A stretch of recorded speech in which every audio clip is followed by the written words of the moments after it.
Okay, today is Saturday, February the 5th. I put out the food a little bit early. It's been a really cold day. I noticed around 5 o'clock it's not a good time to put it out because there's too much traffic, everybody coming home down the road, and I think it frightens him. But I see him out there somewhere. Oh, there he is. And last night or early this morning it was -3 degrees. So he is doing something in that cold weather. I notice how he stops like so many times before he approaches. So I put the food out at 4:30 today.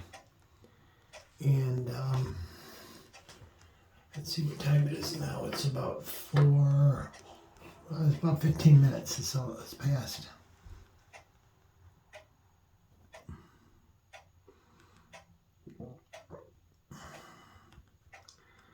Once he has a path down, he stays in the path, but when there's heavy snow, he kind of makes a new path all the time.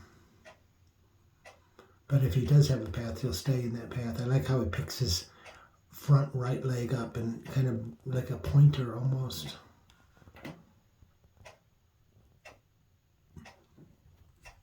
Let's see how far he's going around it. He's ready to approach the food.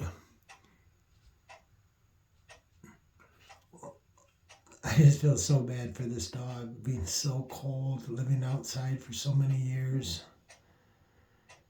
But I am going to get him into a nice shelter sometime out back. Some nice straw, maybe warmed up a little bit.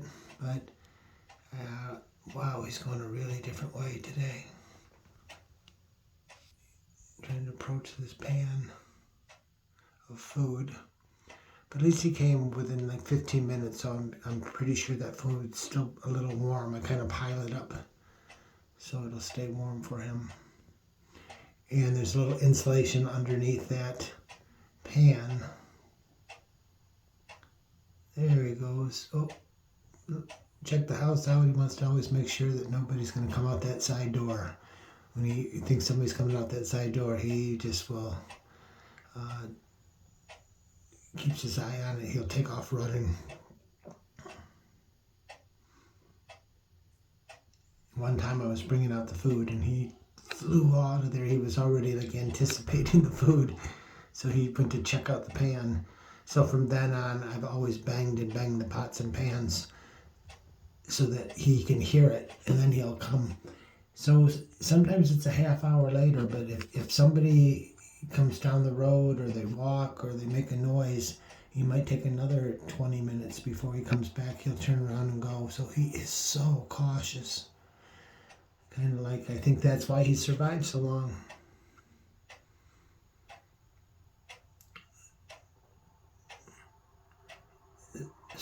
Several neighbors have said you can't get near that dog. If you just see him and he sees you, he is gone, and he takes out so fast. But he's been eating good.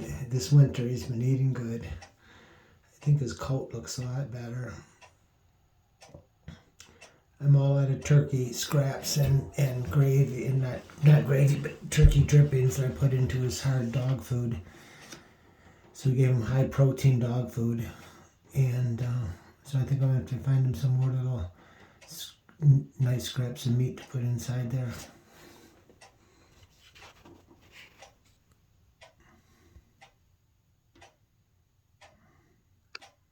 I plowed along the path out there, or snow, not plow, snow throw a path so I can stay in there without getting too wet.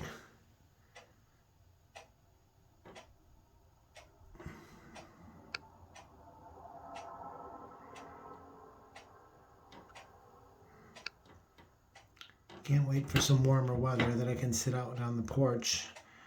And it's going to be my first goal. Sit out on the porch when he comes to eat and see if he'll come with me sitting there within, a couple 100 feet of him.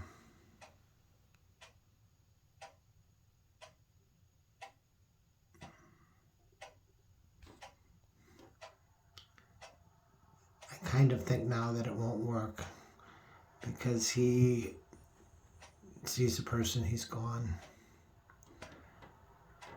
It always amuses me when he's done eating that he takes off and he runs really fast, like he's full of energy or peppy or he has warm food in him. But he'll take forever to walk up here and stop. Sometimes I can see from the back of the house he's in the field and he'll come up about 20 feet and stop and look all around and sit and wait a minute or two. Then he takes a few more steps and he waits. But when he's done, he just goes flying out of here. I think it's kind of funny. So Hero the wild dog, how long are you going to survive in this woody area? I can't even say that it's too solid woods. There's a lot of woods around, but mostly he stays in. You can kind of see that kind of area right there where there's a lot of brush and there's hills that go over the back. And he lives underneath a fallen tree, and there's heavy brush that have grown all around it. Picker bushes and everything, and he kind of, from what I saw one time, he had like a little dug area, not like a tunnel, but just kind of a little hollow dug down underneath these fallen bushes and trees that fell over top of it.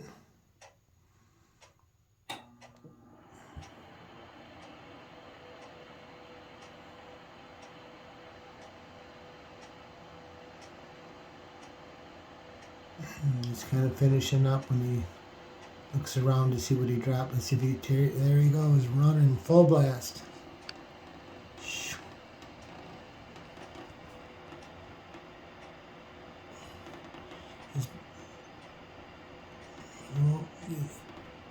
Behind the tree, he usually does that same thing too, runs, relieves himself a little bit and then takes off running again. Let's see if we can watch him run.